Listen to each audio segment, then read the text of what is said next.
Ciao, I'm Vito DiSalvo, and this is La Dolce Vita. Today's show is all about my two greatest passions, vino e formaggio, wine and cheese. First, I'll show you how to make a homemade ricotta cheese along with some simple cheese and antipasti platters. I'll then walk you through each step of making homemade wine, so stay right there. La dolce vita per me. La dolce vita.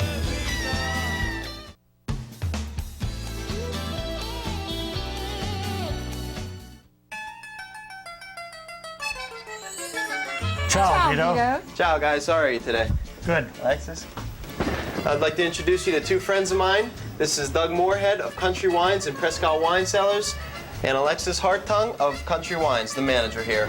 Now we're going to talk to you today about wines, how to drink it, of course, and then how to make it. Doug, what's the first step in really the wine process? Choosing the grapes, maybe? Certainly, yes, your raw materials are all important.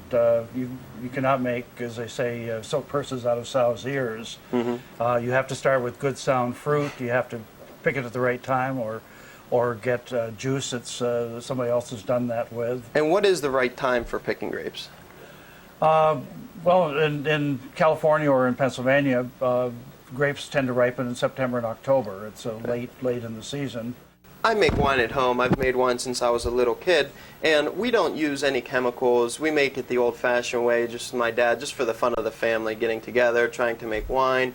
And naturally, the grapes will start to ferment because it has natural sugar in it. But it's a very uncontrolled process, and I know that most wineries, when making wine, use yeasts. Now, fermentation, if you're not familiar with fermentation, anything with sugar can be fermented. If you've ever left a fruit salad in the refrigerator too long and let it marinate in there and you ever see it start to bubble, that's fermentation. And anything with sugar starts to do that. Most fermentations, all of the sugar in the grape will ferment out to ethyl alcohol and essentially carbon dioxide gas. The yeast produce enzymes which attack the sugar.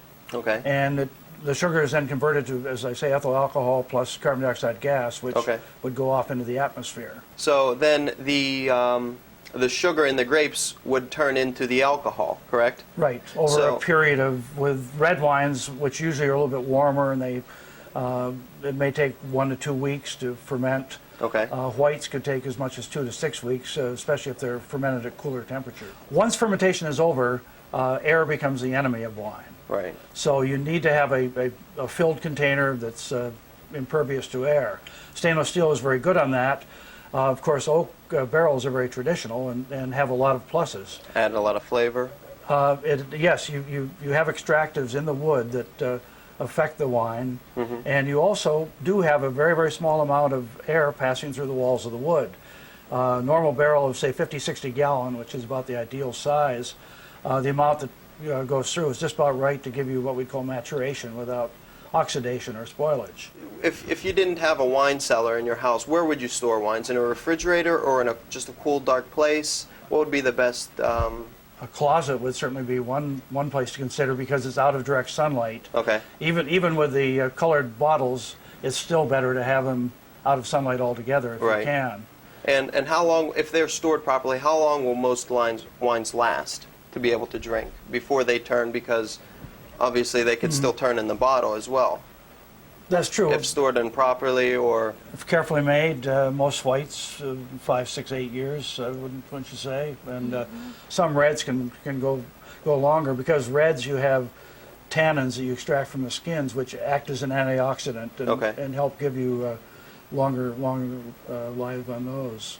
I think it's also important to note, though, that the bottles of wine that you buy in the stores also have what is called sulfites in them in order to help to keep that oxidation process minimized.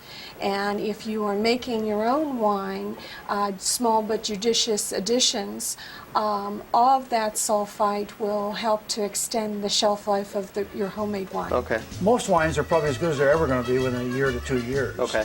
There are a few wines under special conditions that may age and improve for many, many years, but most wines will come up to a crescendo and then maybe stay on a plateau for a few years and then drop off. Okay. If they're not carefully made, they drop off very fast.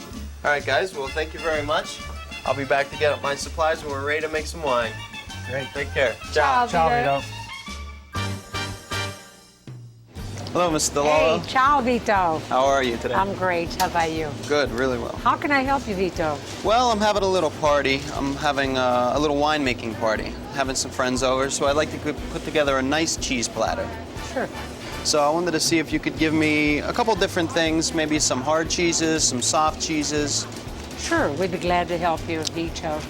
I have one here called Piava, and Piava. of course it is from that area in Italy, Piava. And maybe I can give you a taste. Okay. Would you like sure. that? Love to. This has a pronounced, I think it tastes a lot like the Reggiano Parmigiano. Try that. Now I think this would be nice. Wow, that's on very a good. platter. Then I have one here. This happens to be from Italy also. It's called Cruccolo. Cruccolo. And it's an Italian Swiss. And you Okay. have to taste this also. I shouldn't have eaten lunch. Isn't that great? Wow. Yeah, that's good. Now Very that good. would be another good one for your, if you're entertaining. And Mm-hmm. even if you're not entertaining, it's a good cheese to put on your platter. It'll go very well with wine as well. Yes, yes, it would. You know what? Speaking of wine, I noticed you have the Umbriaco. Yes, this is called Umbriaco because you know what that means in Italian? Drunk. Correct. And so, and you may even see this, it's called the Drunken Goat. Drunken Goat. Uh-huh. You will see, Vito. That's a cheese you don't see everywhere. I agree. You have Only great in cheeses the, here, Mr. You know, DeLallo. the gourmet stores, and of course we always handle it here at DeLallo's. Wow. Just That's taste nice. it. Mm-hmm. You know what? I'd also like to serve something like a blue cheese. And I know every country has their blue. Like Yes. here in America, we have our Maytag blue. Yeah. I have one that is similar to the Maytag, and it's from Denmark, and it's called the Rosenborg. Okay. I want you to also be familiar with some of the other blues that I have. Of course, we have the Gorgonzola from Italy, Sure. and we also have the Domestic. Okay. Then I have the Stilton from England. England, right. And that would be sharper. And we have a lot of requests for that. And of course, Roquefort, from Now, France. tell me the difference between Roquefort and all the other blue cheeses. Roquefort is made with sheep's milk. Sheep's milk. Whereas the other is whole milk. Right. I have to introduce you to this Montagnola. This, believe it or not, is from Germany. Germany. Try that, Vito. Now, isn't that special? Wow. Isn't that great? That's my favorite so far. Uh-huh. Now that's Montagnola. Really creamy too. I ought to cut into one of our loaves of bread, that Talonica Oh, bread. I'd love to Wouldn't have that. Your bread is so good. Every time I come up here, I can't help but getting a couple loaves. Now, isn't that good, Vito? Now, that bread that you mentioned, what was the name of that from the town? You know, my son and I, on one of our business trips to Italy, we stopped at my relatives. And of course, you have to have dinner. So my son Francis said, Mom, I love that bread. He said, maybe you can ask her for the recipe. So she gave me the recipe, but I noticed there was no leavening agent. So she No gave yeast. me the Right. dough. And of course, the rest is history because Wow. it's so popular. From the starter. And there's no sugar shortening in the, That's an amazing bread. yeah, it's good. We have many requests for that. Did you like that, Vito? That's very good. I think I'm going to take a little bit of everything. Well, that'll make me happy and you too. Okay. Well, thank you very much, Mrs. It's been a DeLallo. pleasure. Ciao. Okay, ciao. When we come back, I'll show you how to make a homemade ricotta cheese and how to put together an attractive cheese platter. So don't go away.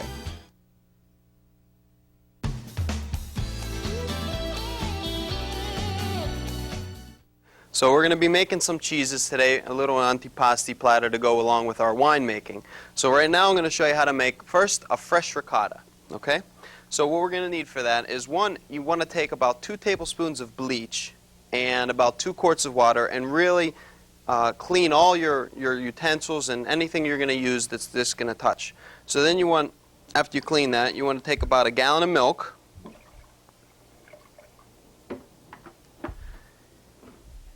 And a cup or a half a pint of heavy cream.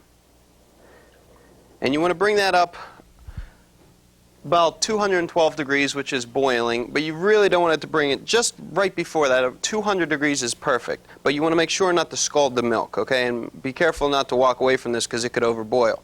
So we're going to let that get going, and make sure you continue stirring all throughout the whole process. You don't want to let that burn on the bottom. So let that come up, stir it continuously, and don't let it scald. Okay, so it's coming up to about a boil now, and what you want to do is add half a cup of strained lemon juice. You want to make sure you strain it. You want to have any pieces of, you don't want to have any seeds in there or any insides of the lemon.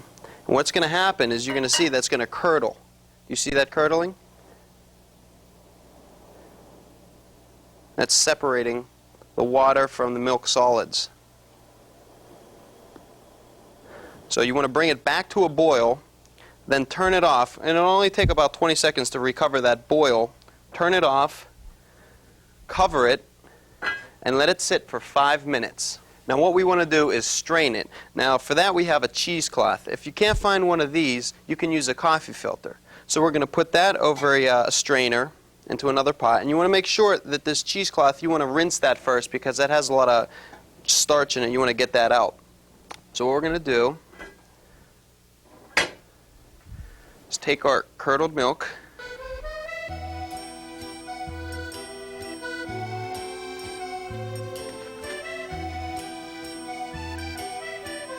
okay, so what you want to do now, after that sits for a second and drains out, pull that cheesecloth together. Be very careful because this is very hot at this point.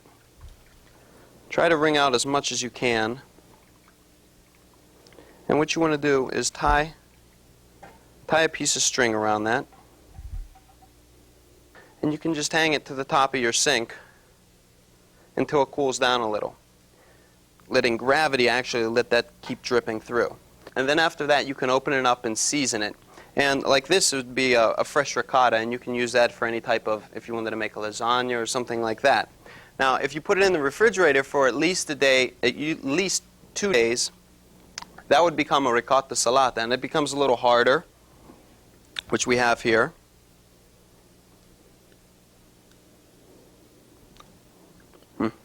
Que bella. And I have over here a little cheese platter that I'm going to start to show you. And what you want to do is when you're serving a party, you want to really kind of label them, make it look nice, put them on a nice board, and always have a couple different knives for each different kind of cheese, because you don't want to mix the flavors of the cheese. So if you have a couple different knives, a couple for hard cheeses, a couple for soft cheeses, and you also, when you're serving cheeses, you want to let them sit out at least a half an hour, come up to room temperature. You don't want to serve them very cold. So you can label all your cheeses. That's a scamorza. This is a smoked provolone. Then we have a regular imported gorgonzola. Then we have the ricotta salata, just what we made over there. Now this is a drunken goat cheese.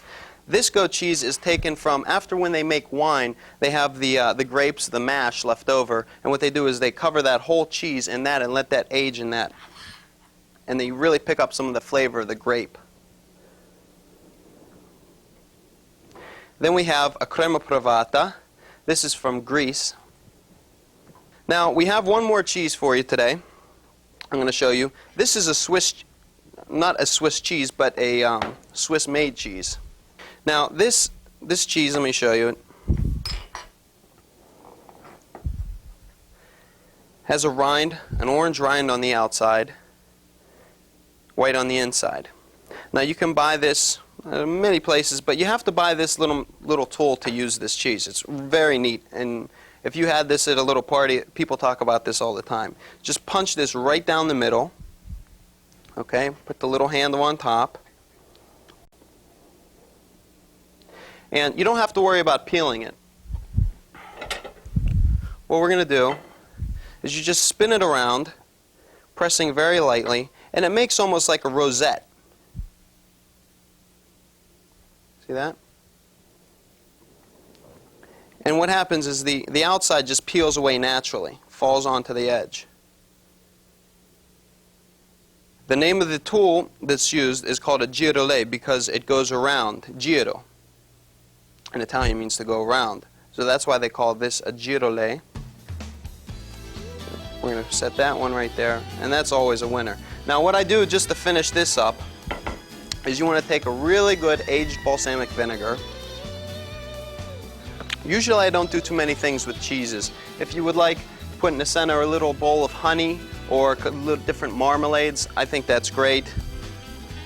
What I like to do with this one is just sprinkle a little balsamic vinegar. This is aged 25 years. You want to use a good one when doing something like that. And that's it. We're going to take our cheese platters. I have a little antipasti platter that we got. Our good mix of olives, our stuffed peppers with the prosciutto and the mozzarella, our marinated buffalo mozzarella and some roasted peppers. And this is just the beginning. We're going to load up a whole antipasti bar and we're going to go make some wine. So let's go. Coming up, I'll take you inside my family's tradition of making homemade wine. So stay right there.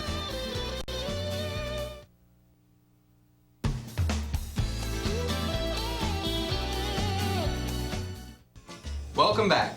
Now I'm going to share with you a family tradition of making wine. To help me do that, I brought in good friends of mine, friends we call the Wine Brothers. Brothers because bonding through wine. This is my father, Vito DiSalvo, my good friend, Rich Stetar, another good friend, Dean Salvucci, my cousin, Paul Ionadi, and my cousin, Jonathan Sturm. Today, I don't want to be in the kitchen all day, so I did something very simple. I picked up some great antipasti from DeLallo's, or something you can find at your local Giant Eagle as well. Just some marinated mushrooms with capers and sun-dried tomatoes, some fresh little buffalo mozzarella with cherry tomatoes, an array of olives. I have a bunch of olives over here, the pepperoncinis stuffed with ham and prosciutto, and of course our cheeses, our smoked provolone, our crema provato from Greece, our gorgonzola. This is the best one for today, the drunken goat cheese. It's a great cheese, you guys are going to love that. And our ricotta salata that we made earlier. So enjoy it, guys, and I'm going to go get changed because winemaking is a messy job, but somebody's got to do it. Salute. Salute.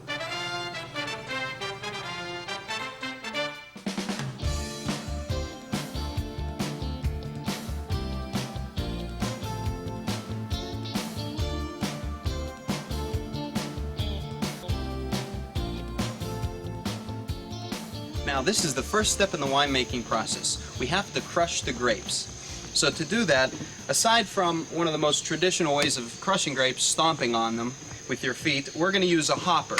That's this right here. Now basically this is a classical hopper. It doesn't take the stems off the grapes, although there are more advanced ones that do that. We're just going to crush them right into here. Sal, you want to dump those grapes?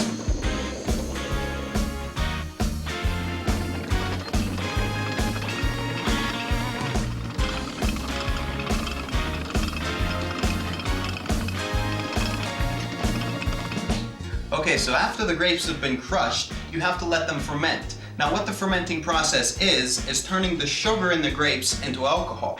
So that fermenting process takes anywhere from 1 week to 2 weeks based on outside temperatures and things of that nature. And what will happen is the grapes will actually rise to the top and the liquid will sink down. So you have to always mix that up every once in a while and get that all so it ferments evenly. So then what we're going to do is we're going to pump out, after that 2-week period, we're going to pump out the juice with a pump right into our barrels and move into the next step of the winemaking process.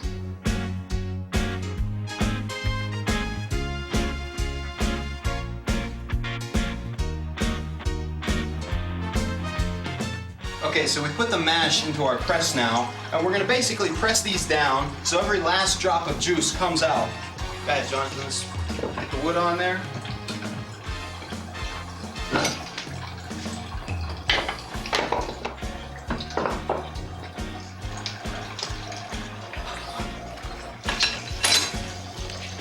Now we crank.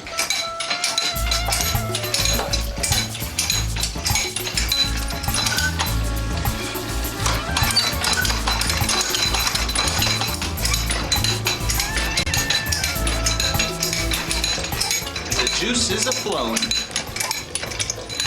Now when the grapes get condensed like this, in the end, it takes two guys to finish cranking.